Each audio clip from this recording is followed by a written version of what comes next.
People always think that their kids' crooked or crowded teeth is accidental or genetic. But what if I told you that it's neither? What if I told you that it's actually something completely within your control as to whether or not your kids are going to have cute, straight, and perfect teeth? I will tell you about how I went down this rabbit hole years ago and found out that I can control whether or not my kids will have straight teeth and fewer cavities. So, my oldest son is 10 now. So, I'm going to take you back and walk you through the journey of how I got here. After having my first son, we were the normal people, not the super crunchy people, normal. Fluoride toothpaste, regular brushing, kind of healthy food, not too many snacks, that sort of thing. And after a family vacation where he had too much homemade fruit leather and not the best diet or scheduled brushing on the trip, he got a little kind of surface cavity on one of his front teeth. I was devastated. First cavity, oh my God, what's going on? And so what do? I'm like Googling, like, how do you fix cavities? And then I read this word remineralize. How do you remineralize cavities? Like, what do you do? And like, you'd read it, and it's like these self-published books and these random blogs. I don't think I looked on YouTube. And I'm just like, this is too out there for me. This is like way too woo-woo for me. We went to the dentist. We got those teeth painted with fluoride, and we brushed like it was our job. And the cavity didn't get bigger. And that was kind of it. And what I did is I took that kind of like knowledge from all of those blogs and everything that I had been reading, and I just like tucked it in my brain for a later date. Well, a few years later, and we looked in his mouth, and he had the craziest cavity. It was like front bottom molar. You could see it, and it was like a black hole. And I'm like, what happened? It was like a shell of a tooth, and it's COVID. And I'm like, okay, what are we going to do? So take him to the dentist. The dentist is like, oh, too many cookies. I'm like, yeah, no, but okay, thanks.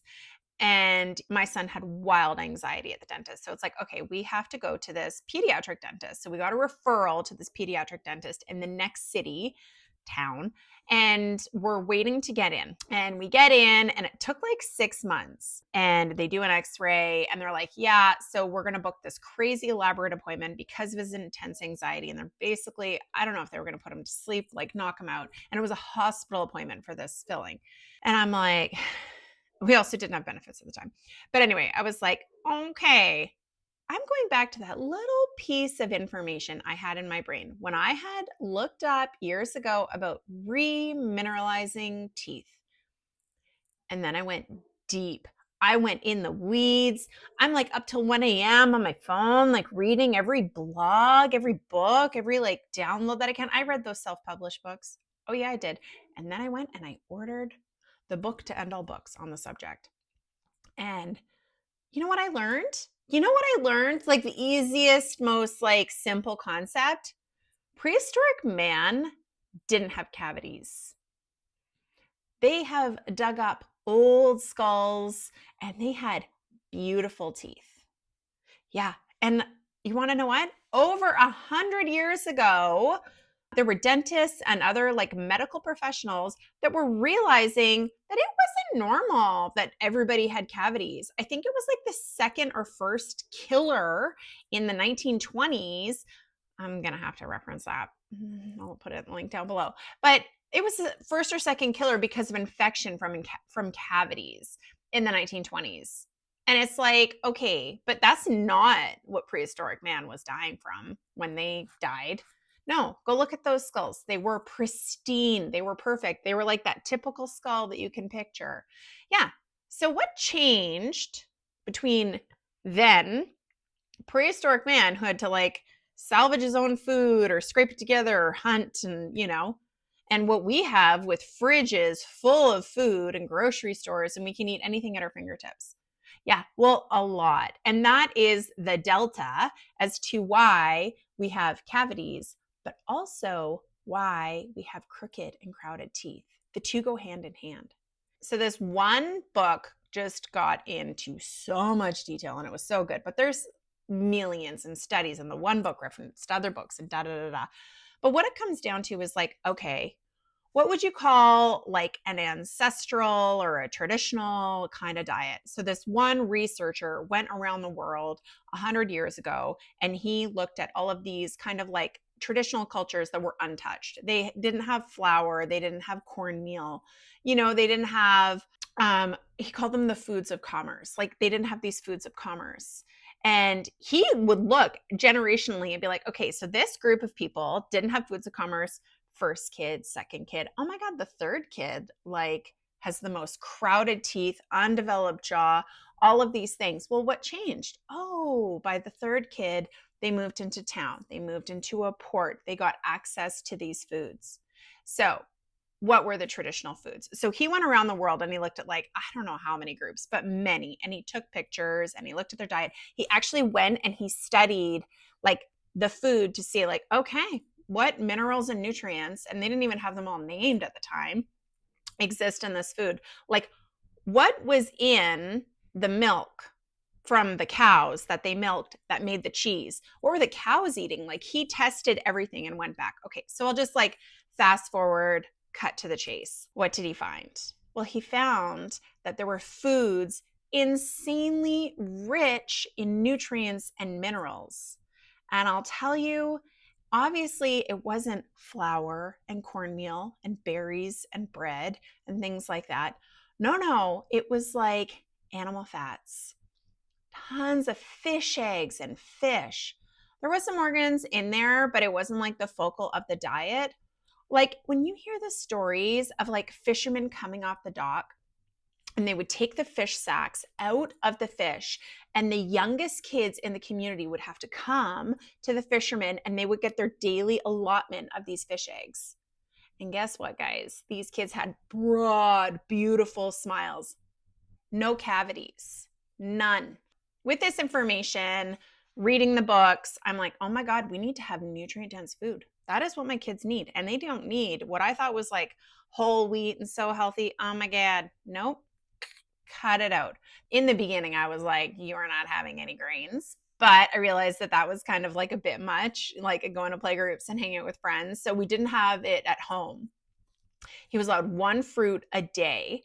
And we really focused on putting animal foods first. So I kind of grew up vegetarian. So this was like a big change for me, but basically prioritizing eating more meat and incorporating kind of like more nutrient dense foods like cheese. And we do like some pepperonis and, lots of eggs, like learning about how those yolks are so nutrient dense. So yeah, that was the biggest thing. And guess what?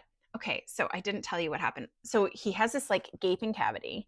We're waiting to get in for this like mammoth appointment that's going to cost us a couple $1,000s. And we're just like, oh my God. And he's got this crazy anxiety. And we go and we were like looking at the tooth and we're like, a cavity is just like not as bad as it was. And my husband had really been like kind of coaching him on the dentistry anxiety thing. And we ended up just going into our local dentist and she looked at it and she's like, I can just do a filling. And I kid you not, when you looked at that tooth, it had more than half filled in and it wasn't a black pit, it was gray. Obviously, I should have taken pictures so everybody could see it and believe me. But there are other dentists that have documented this tooth remineralization. It's not really your tooth growing because his was like a baby tooth that it had happened to, but it was like the bits grew back. His tooth grew back. And I feel like people need to know this. Like I'm like shout at rooftops that you can control how your children's jaw will grow.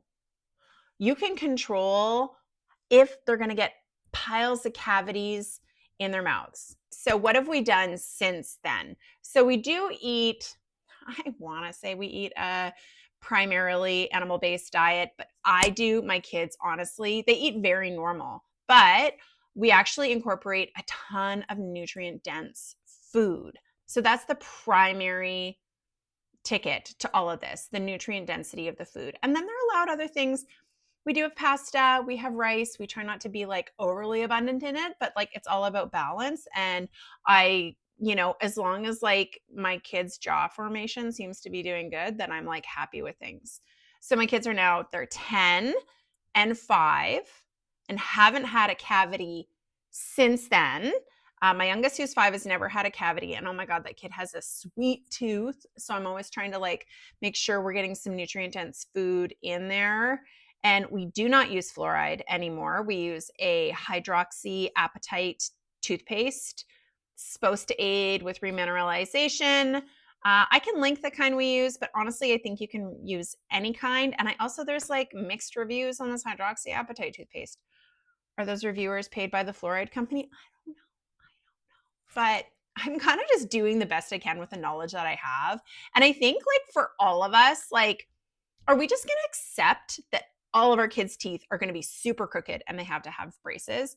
Or are we going to go back and dig and dig and dig and be like, why? Why are they getting cavities? Why would my kids' teeth just be so crooked? And I mean, I honestly don't want to judge anybody. Like, this is something that I kind of accidentally stumbled upon. I did have a little bit of that grit into like digging into it, and I didn't just accept it. But I feel like this is information that everybody kind of needs to know so that we don't just accept the status quo. And at least there are things that you can do to kind of like make steps towards preventing it. Up until the age of 12, there are things that you can do to feed your kids so that their jaw forms better. And it does really start with animal fats and animal products. I hate to say it, vegetables do not have the same nutrients. This is why like the collagen and all these things, the powders are so popular, because they actually are like so full of nutrients. I'm not advocating for that. I do have a nutrient guide. I'll link it down below that you can check out, but I'll just make more videos and share what I cook. You can check my Instagram and see different recipes and subs that I use. And then I'll do a follow-up that gets into exactly the details of which nutrient dense foods we use. But honestly, you could give your kid ground beef every day and it'll make a huge difference, believe it or not. It's that easy. Okay, well, thanks for watching. Put any questions you have down below. I probably missed some like giant glaring gaps in the story. So let me know what questions you have. I'll do my best to answer them. And I really encourage everybody to basically be their own detective and kind of look into this and how we can all have like beautiful jaws. And what else does this mean for our health? Ask all the questions. Okay, thanks. Bye.